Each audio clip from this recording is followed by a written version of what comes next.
حضرت عمر کا بیٹا مصر گیا، وہاں سے کمائی کر کے لایا، تجارت کرنے گیا، لاکھوں کا مال۔ کون سا باپ ہے دنیا میں جس کا بیٹا باہر سے پیسے لے کے آئے تو ابا تفصیل پوچھے کہ بیٹا کہاں سے کمائے، کہاں سے لایا، کتنے ملے، کیوں آئے؟ کون سا باپ تفصیل پوچھتا ہے؟ ابا تو کہتا لا صحیح اور تعریفیں کرتا ہے، میرا بیٹا بڑی کمائی کرتا ہے۔ کبھی پوچھا ہے اس سے کہ ڈیوٹی صحیح دیتا ہے کہ نہیں؟ کبھی پوچھا ہے کہ تو ایمانداری کی روزی لاتا ہے کہ حرام کی کماتا ہے؟ یہ باپ کی ذمہ داری ہے، یہ اماں کی ذمہ داری ہے۔ پھر کہتا ہے بیماری کیسے آ گئی، پریشانی کیسے آ گئی؟ تو نے کبھی سوال کیا اپنی اولاد سے؟ حضرت عمر فاروق رضی اللہ تعالیٰ عنہ کا بیٹا مصر سے پیسے کما کے لایا تو جناب عمر نے بلایا، فرمایا بیٹے اتنی تو تیرے پاس راش ہی نہیں تھی، تھوڑے سے تو پیسے لے کے گیا تھا، اتنی کمائی کیسے ہو گئی؟ اتنے تو پیسے نہیں تھے صاحب، کہاں سے کمائی لائے؟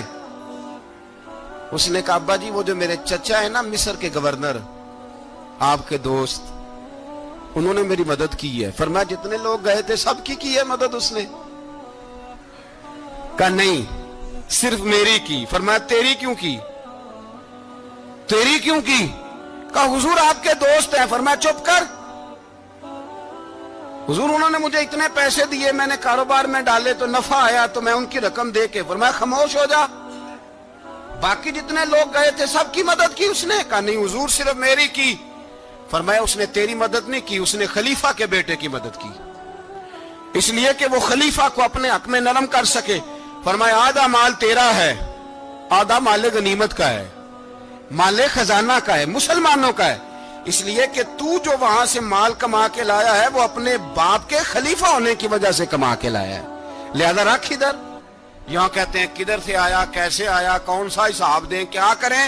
او بھائی حضرت عمر رضی اللہ تعالیٰ عنہ کا اپنی اولاد کے بارے میں یہ رنگ ہے۔ ایک جنگ سے نا خوشبو آئی، خوشبو بڑی مہنگی ہوتی تھی، عرب میں خوشبو آج بھی بڑی مہنگی ہے، وہ زیادہ استعمال کرتے ہیں۔ میری باتوں کی سمجھ آ رہی ہے میرے بھائیوں؟ بڑی مہنگی خوشبو تھی۔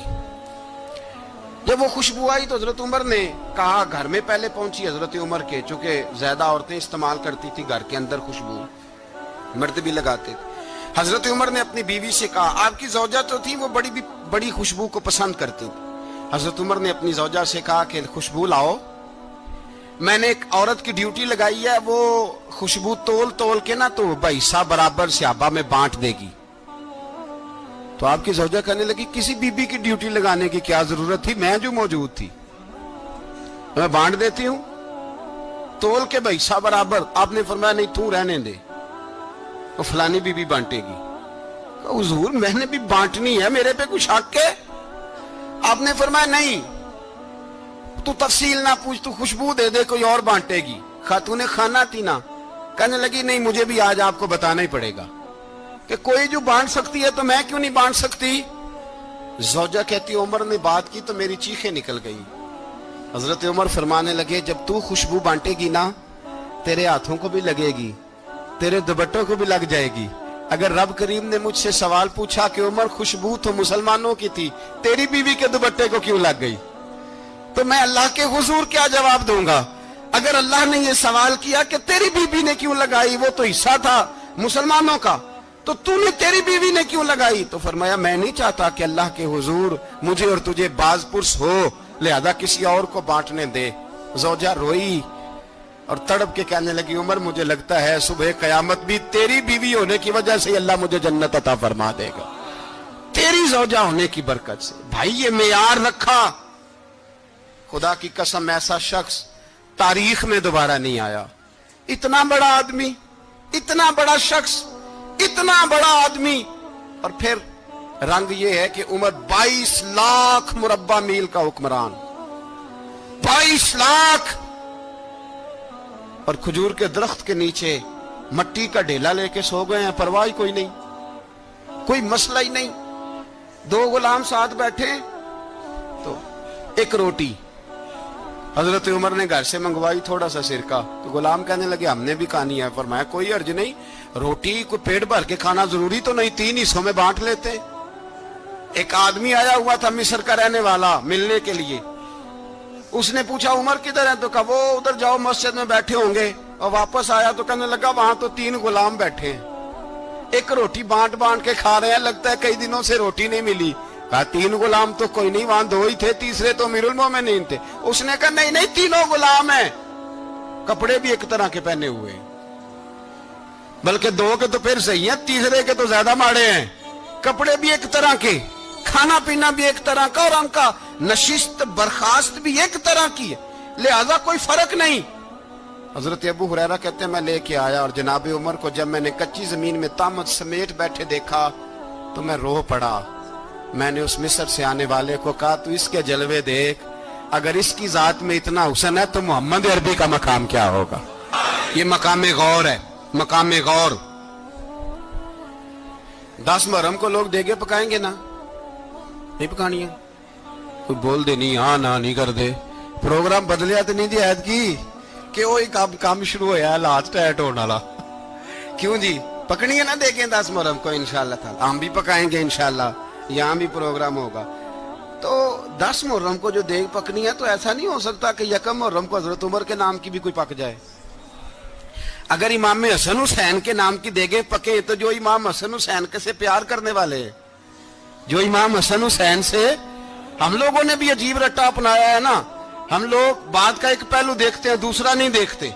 حضرت امام حسن اور حسین کو بھی نبی پاک نے شہید کہا، اور جناب عمر کو بھی رسول اللہ نے خود شہید فرمایا، فرمایا شہید ہے، خود فرمایا اپنی زبان سے کہ یہ شہید ہے، خود میرا عمر شہید ہے۔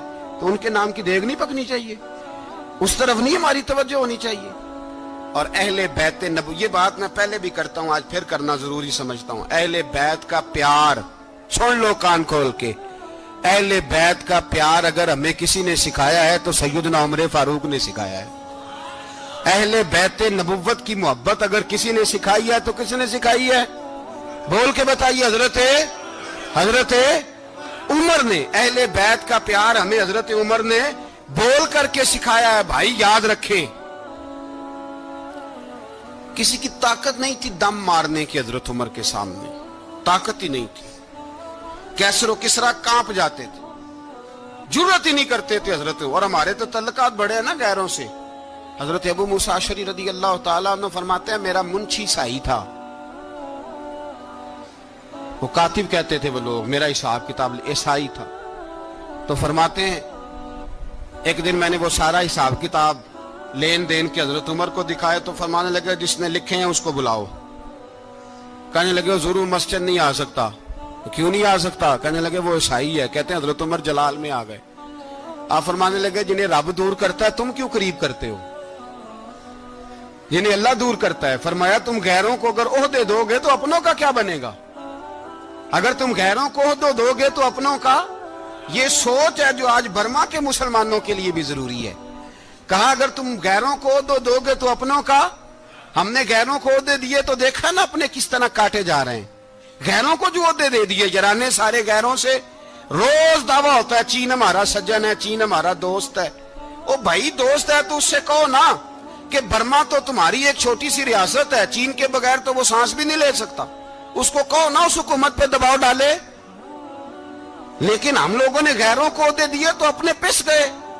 حضرت عمر کہتے تھے ذمہ کا ہم ادب کریں گے، ذمہ کافر کا ہم، ایسا کافر جو مسلمان ریاست کو قبول کرے، بدامنی نہ پھیلائے۔ ایک آدمی کو آپ نے دیکھا آنکھوں سے نابینا ہے اور بھیک مانگ رہا ہے، تو حضرت عمر کو نظر آ گیا، فرمایا کون ہو؟ اس نے کہا میں یہودی ہوں۔ فرمایا بھیک کیوں مانگتے ہو؟ کہا جب تک تندرست تھا مسلمانوں کو جزیہ دیتا تھا، بوڑھا ہو گیا ہوں کیا کروں؟ حضرت عمر نے گھوڑے کی پشت پہ بٹھایا، کافر کو گھوڑے کی پشت پہ بٹھایا اور بٹھا کے مدینے لائے۔ حضرت علی شیر خدا وزیر خزانہ تھے، فرمایا علی اس کا وظیفہ جاری کرو۔ کہا یہ کون ہے؟ فرمایا یہ یہودی ہے لیکن یہ ہمیں جزیہ دیتا رہا، بوڑھا ہو گیا بیچارہ، بھیک مانگنے پہ مجبور ہے، ہماری حکومت کے اندر رہتا ہے، اس کا پورا وظیفہ جتنا خرچہ اتنا وظیفہ لگاؤ۔ حضرت علی کہتے ہیں میں وظیفہ لگا رہا تھا اور وہ میرے نبی کا کلمہ پڑھ رہا تھا، وہ رسول اللہ کا کلمہ پڑھ رہا تھا۔ یہ مزاج، یہ نہیں کہ کافر۔ حضرت عمر نے گورنروں کو خط لکھے تھے کہ زبردستی کسی کو مسلمان نہیں کرنا، جہاں ان کی عبادت گاہیں بنی ہو گرانی نہیں، کوئی مندر کوئی گرجا ضائع نہیں کرنا۔ اسلام سب کو جینے کا موقع دیتا ہے، پر بے ایمانو ظالموں بدذاتوں تمہیں یہ کہتا ہے کہ ہم تمہیں جینے کا موقع دیتے، تم بھی مسلمانوں کو جینے کا موقع دو۔ یہ جہاں بستے ہیں جہاں رہتے ہیں انہیں وہاں جینے کا موقع دو, انہیں بھی اللہ اکبر کہنے کا موقع دو, انہیں بھی قرآن پڑھنے کا موقع دو, انہیں بھی رسول اللہ پر درود پڑھنے کا موقع دو. ہمارے ملک میں عیسائی اپنی مرضی سے کھلے عام تبلیغ کرتے ہیں. یہاں تو چینل چلائے ہیں عیسائیوں نے. کسی مذہبی جماعت نے کبھی جلوس نکالا ہے کہ عیسائیوں کا چینل بند کرو؟ بولے نکلا ہے کہ نہیں نکلا؟ کتنے ظلم کی بات ہے. ہم جب غیر کو اتنا تحفظ دیتے ہیں, اتنا تحفظ دیتے ہیں, ہم نے دیکھا ہے مجھے 20 لوگوں نے عید پہ ٹیلی فون کیے کہ عیسائیوں کو قربانی کا گوشت دے لیں. مجبور ہیں جی, دروازے پہ آ گئے ہیں, ہمارے کام کاج کرتے ہیں. 20 لوگ, عام آدمی کے دل میں ان کا اتنا جذبہ ہے. وہ مسائل کا بیان کرنے ایک علیحدہ بات, لیکن ہمارے دل کافر کے حق میں بھی نرم ہو جاتے ہیں. تم کس قدر زیادہ بےایمان ہو اور کفر کس قدر زیادہ ذلیل ہو گیا ہے کہ مسلمان کے حق میں نرم ہوتا ہی نہیں. اور اس سے بڑے ذلیل وہ ہیں جو ان ذلیلوں کے سپورٹر ہیں. وہ کسی عرب ملک کے حکمران ہو یا کسی اور جگہ کے, وہ بڑے ذلیل ہیں جو ان ذلیلوں کے سپورٹر ہیں, جو برما کی بچیوں کے قتل پر اپنی حکومتیں چمکا رہے ہیں. انہیں شرم نہیں آتی. اس قدر مسلمان تڑپا ہے لیکن ان بے غیرتوں کو ذرا ہوش نہیں آئی. اور یہ ان کے کماش, ان کے دلال جو ہر جگہ ان کی سپورٹ کر کے اپنی حکومتیں قائم کرتے ہیں, بے ایمانوں کو پتہ نہیں کہ کب ان پر اللہ کا عذاب اترے گا اور کس طرح ان کے پرخشے اڑیں گے. تمہیں اپنی ذلت اور رسوائی نظر نہیں آ رہی کہ زمین کس طرح تمہارے لیے تنگ ہو گئی ہے؟ اس سے زیادہ اور تمہاری رسوائی کیا ہوگی؟ ڈرو اللہ سے. اور یہ تو دنیا کا عذاب ہے. ان بطش ربک لشدید. میرا رب کہتا ہے قیامت تو قائم ہونے دے. اتنا سخت تیرے رب کی پکڑ ہے اتنی کسی دوسرے کی ہو سکتی؟ یاد رکھیں اور تھوڑا احتیاط کریں. ہم سب لوگ بھی, جو ہم لوگ آدھی زبان بول کے بھی ان کی سپورٹ کرتے, اب شرم آنی چاہیے ہمیں ان حکومتوں کی سپورٹ کرتے جو مسلمانوں کی لاشوں کے اوپر حکومتیں قائم کرتے ہیں. شرم آنی چاہیے. بہرحال بات دور نکل جائے گی اور میں اپنے مضمون پہ رہتا ہوں. اہل بیت کا پیار اگر سکھایا ہے تو جناب عمر نے سکھایا ہے رضی اللہ تعالی عنہ. امام حسن ملنے, آپ یقین کریں میں جب اس واقعہ کو پڑھتا ہوں تو میرا دل جھوم جاتا ہے. میں کہتا ہوں یار ڈاڈا ہونا اپنی جگہ پہ, عشق ہونا اپنی جگہ پہ, انسان کا باوقار ہونا اپنی جگہ. جہاں کھڑے ہونا تھا وہاں یہ کھڑے ہوتے تھے اور جہاں جھکنا تھا وہاں یہ. ان لوگوں میں اقبال نے کہا تھا تیری نگاہ ناز سے دونوں مراد پا گئے, عقلِ غیاب و جستجو عشق حضور و اضطراب. جہاں اگر آیا ہے سامنے کیسر و کسرا تو عمر جیسا دلیر کوئی نہیں. اگر سامنے آیا ایران کا بادشاہ تو عمر جیسا تگڑا کوئی نہیں. اگر آیا ہے سامنے غسان کا بادشاہ تو عمر جیسا عادل کوئی نہیں. لیکن اگر علی کا بیٹا آیا ہے, اگر فاطمہ کے لال پارے آئے ہیں تو پھر فاروق اعظم سے جیسا محب کوئی نہیں, پھر ان سے جیسا پیار کرنے والا کوئی نہیں. اندر بیٹھے ہیں جناب عمر, اندر تنہائی میں کچھ وزیروں سے گفتگو ہو رہی ہے, میٹنگیں جاری ہیں. آپ کے بیٹے ملنے آئے جناب عبداللہ ابن عمر. ابا جی ملنا ہے. بات ٹھہرو, بات کر رہا ہوں, کوئی نہ اندر آئے. صاحبزادہ باہر کھڑا ہے. تھوڑی دیر گزری تو امام حسن بھی آ گئے. کون آئے؟ آپ کو جو ملے گا امام صاحب کا نام لینے سے, وہ سردار ہیں جنتیوں. کون آئے؟ سارے بولیے. امام حسن. تیری نسل پاک میں ہے بچہ بچہ نور کا, تو ہے نے نور تیرا سب گھرانہ. امام حسن آئے تو حضرت عبداللہ ابن عمر کو دروازے پہ کھڑے دیکھا. کہا امیر المومنین کہاں ہیں؟ کہنے لگے حضرت عمر کے بیٹے. کہنے لگے وہ اندر بیٹھے, کچھ میٹنگ ہو رہی ہے اور انہوں نے کہا کوئی اندر نہ آئے, لیکن آپ جانا چاہیں تو چلے جائیں. آپ جانا چاہیں تو, تیری نسل پاک میں ہے بچہ بچہ نور, آپ جانا چاہیں تو چلے جائیں. تو انہوں نے کہا جب آپ باہر کھڑے ہیں تو مجھے کوئی اتنا ضروری کام نہیں, اور ابھی زور کی نماز تھوڑی دیر میں ہوگی, میں مسجد میں مل لوں گا امیر المومنین سے. یہ بات کہہ کے امام حسن چلے گئے. یار اتنی بڑی بات نہیں تھی, اتنی بڑی بات نہیں تھی. میرے استادوں کا بیٹا بھی آئے تو کہا ٹھیک ہے جی وہ سوئے ہوئے ہیں, تو کوئی غرض نہیں یار میں ٹھہر کے آ جاؤں گا. کوئی بڑی بات نہیں تھی, دیکھا جائے تو بڑی بات نہیں تھی, پر بات بہت بڑی تھی اس لیے کہ یہ خالی حسن نہیں, یہ حسن ابن علی ہے, یہ حضرت فاطمہ